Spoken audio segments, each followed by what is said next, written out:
Sebenarnya status Indonesia sebagai negara kepulauan itu sudah ditetapkan sejak di deklarasi Juanda di tahun 1957 dan ini juga diperkuat dengan konvensi hukum laut. Oleh karena itu 63% luas wilayah Indonesia itu terdiri dari laut dan perairan. Oleh karena itu Indonesia memiliki kekayaan potensi kekayaan sumber daya laut yang luar biasa termasuk di sektor perikanan. Dan untuk hari ini Smart Listener ini sangat inline ya dengan topik yang kita bahas untuk hari ini. Kita berbicara mengenai bara ikan. Mari Ki bicara bisnis ikan, peluang pengembangan bisnis ikan di era pasca pandemi. Dan untuk hari ini kita sudah bersama dengan tamu spesial yang saat ini sudah hadir di studio ya. Langsung saja saya menyapa di sini ada Bapak Dwi Indarmani, Komisaris PT Tunisia Media Oceana and founder Gerakan Bara Ikan. Selamat sore. Selamat sore Pak Assalamualaikum Dwi. warahmatullahi wabarakatuh. Waalaikumsalam warahmatullahi wabarakatuh. Gimana kabarnya Pak? Baik, alhamdulillah, semangat. Semangat ya. Saya sangat suka ini ya. Oke. Terima kasih Pak sudah hadir di studio ya sore hari ini Pak Dwi. Kemudian di sini juga ada Bapak Silwanus Nixon Takahipi. Beliau merupakan Direktur Utama PT Tunisia Media Oceana and founder Gerakan Bara Ikan. Selamat sore Bapak. Selamat sore Bu. Iya, bisa lebih dekat dengan mic-nya Bapak? Selamat sore Bu. Iya, saya manggilnya Pak Silwanus atau Pak Nixon aja nih. Nixon aja. Iya, dari tadi saya dengarnya Pak Nixon gitu ya. Bang Nixon. Oke. Nama kerennya Bang Nixon. Iya, bisa lebih akrab gitu ya Ya. Pak. Ya. Luar biasa juga Pak kabarnya hari ini ya Pak. Terima kasih Bu. Iya. Semangat. Iya, semangat ya untuk memberikan edukasi ya di sore hari ini. Baik, dan Smart Listener kita live ya di 101,1 Radio Smart FM Makassar dan juga di channel YouTube Smart FM Makassar. Dan baik, langsung aja saya ke Pak Dwi dulu nih. Pak Dwi, kalau kita berbicara mengenai sektor perikanan ya, ini menjadi salah satu hal yang menjadi fokus pemerintah untuk saat ini. Bagaimana itu bisa ya meningkatkan nilai ekspor ya dari sektor kelautan dan juga sektor perikanan ini. Tapi sebelumnya nih kita akan ngobrol lagi seputar bagaimana sih kolaborasi antara pemerintah dan juga dari pihak swasta gitu ya Pak Dwi. Tapi sebelumnya saya ingin tahu dulu nih kalau kita berbicara mengenai ikan, saya ingin tahu dulu nih terkait tema yang kita bahas untuk hari ini Pak. Bara ikan, mari kita bicara bisnis ikan, peluang pengembangan bisnis ikan di era pasca pandemi. Ya. Apa yang menjadi pertimbangan Pak? Terima Silakan. kasih. Ya. Sekali lagi bara ikan. Gerakan bara ikan. Gerakan bara ikan adalah gerakan baku bicara bisnis ikan. Ya, ini sebenarnya adalah suatu gerakan yang memang sangat menarik untuk terus kita baku bicarakan gerakan itu sendiri karena ini sesungguhnya gerakan yang berangkat dari kegelisahan para pelaku bisnis ikan tangkap khususnya ya, di mana melalui gerakan ini kita ingin bertekad ya, pelaku bisnis itu ingin bertekad untuk memetakan sebenarnya bisnis ini kita ada persoalan apa. Ya, jadi kita ingin tahu akar masalahnya apa, lalu menyatukan langkah-langkah solusinya apa, lalu juga menyatukan tekad eksekusinya bagaimana. Jadi ini adalah suatu gerakan untuk kita para pelaku bisnis ikan tangkap ini khususnya gimana kita bisa bangkit dari keterpurukan. Kita tahu kenapa ada keterpurukan karena kita baru saja bangkit dari keterpurukan, era keterpurukan, yaitu sejak akhir 2019 kan kita pandemi, di mana semua bisnis, semua sektor menjadi bangkrut, hancur dan terpuruk. Ini adalah tekad untuk kita bangkit dari keterpurukan. Jadi tujuan dari gerakan bara ikan itu sendiri adalah baku bicara bisnis ikan itu sendiri adalah untuk mewadahi komunikasi kita antara pelaku bisnis ikan tangkap ya, sehingga dengan baku bicara itu kita bisa mengetahui akar masalahnya apa, lalu bagaimana supaya masalah itu tidak terjadi, bagaimana kita bisa memitigasi risiko sehingga masalah itu tidak terjadi lagi, ketemu solusinya, sehingga ketika solusi itu dieksekusi bersama-sama oleh para pelaku di ekosistem bisnis itu, sehingga gerakan ini bisa menginspirasi untuk kebangkitan, untuk suatu program kebangkitan bisnis ikan itu sendiri, khususnya di Indonesia Timur ini dan di Indonesia pada umumnya, seperti itu, Kak. Jadi ini merupakan salah satu gerakan ya, bagaimana untuk peluang ataupun potensi dari bisnis ikan ini bisa berkembang gitu ya, Betul, Bapak, betul. khususnya untuk perikanan tangkap ini. Betul. Iya, Pak. Kalau tadi seperti diinformasikan ya, pada saat pandemi ya, semua sektor usaha ini kan ikut terdampak ya, mulai dari sektor pendidikan, kesehatan, kemudian sosial budaya dan juga perekonomian. Dan kalau kita lihat sendiri untuk potensi sektor perikanan sendiri gimana nih, Pak, pada saat pandemi kemarin, Pak? Ya. Sebenarnya sebelum kita melihat potensi, kita akan sedikit flashback ya, karena maksud saya kalau kita flashback maka potensi itu akan menjadi kelihatan besar atau besar sekali begitu ya. Tanpa kita flashback kita akan nggak bisa mengukur itu pada level itu. Ini ternyata wow seperti itu. Jadi kalau kita flashback ke tahun 2020 itu kan memang datanya bahwa Indonesia itu sebenarnya kan eksportir kedua terbesar hasil ikan tangkap, produksi ikan tangkap kedua terbesar di dunia setelah Cina ya. Data menunjukkan waktu tahun 2017 produksi ikan tangkap, ekspor ikan tangkap di Indonesia itu sekitar 6,89 juta ton per tahun. Lalu di tahun 2018 naik menjadi 7,33 juta ton per tahun. Di tahun 2019 naik lagi menjadi 8,3 juta ton per tahun. Kalau dirata-ratakan itu sekitar 12% per tahun pertumbuhan ekspor ikan tangkap dari Indonesia ke luar negeri itu. Dan kalau dinilaikan dalam rupiah tahun 2019 yang 8,5 juta ton itu devisa yang kita dapatkan nilainya 73 triliun something buat Indonesia. Jadi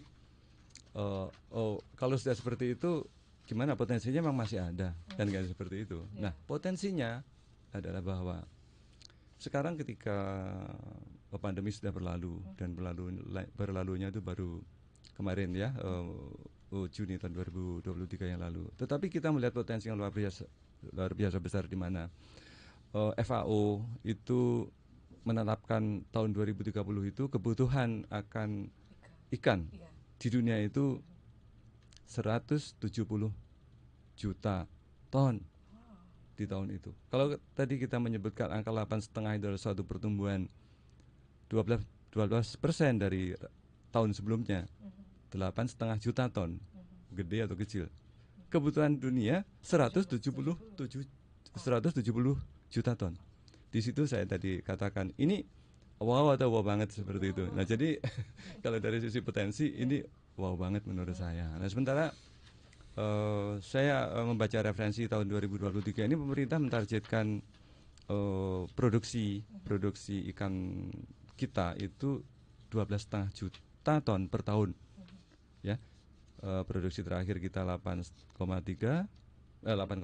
juta ton 2019, lalu 2023 pemerintah menetapkan 12,5, padahal FAO tahun 2030 170 juta. Artinya kalau kita mengambil 10% saja dari 170 itu, Indonesia itu mestinya mengekspor 17 juta ton di tahun 2030. 2023 12,5 targetnya. Tetapi ironinya akan menghasilkan concern. Di tahun 2020 ekspor kita itu dropnya hampir 100%. 98% dari ekspor tahun 2019 itu turun drastis luar biasa. Hanya 169.000 ton saja dari 8,5 juta ton. Artinya apa? Ini ada suatu konsentrasi nih di sini. Konsentrasinya apa? Dari yang tadinya tumbuh 12%, turun anjlok hanya tinggal 169.000 dari 8,5 juta, akan ke 12,5 ya kan ya, tahun 2023. Tahun 2030 at least 17 juta. Jadi ini adalah satu concern dan fokus perhatian di mana butuh sinergitas yang luar biasa dari pelaku bisnis di ekosistem ikan bisnis ikan tangkap ini. Jadi bisa dibayangkan kenapa ini menjadi gerakan bara ikan menjadi sangat penting. Baku bicara bisnis ikan sangat penting karena kita walaupun tadinya ada tumbuh bagus, tapi kita pernah berangkat dari titik terendah. Dari 169.000 tahun 2020 menjadi 12 juta di tahun 2023 dan 17 at least minimal itu di tahun 2030. Ini kita butuh sinergitas, koordinasi, integrasi, komunikasi yang luar biasa sehingga potensi itu bisa kita manfaatkan, maksimalkan.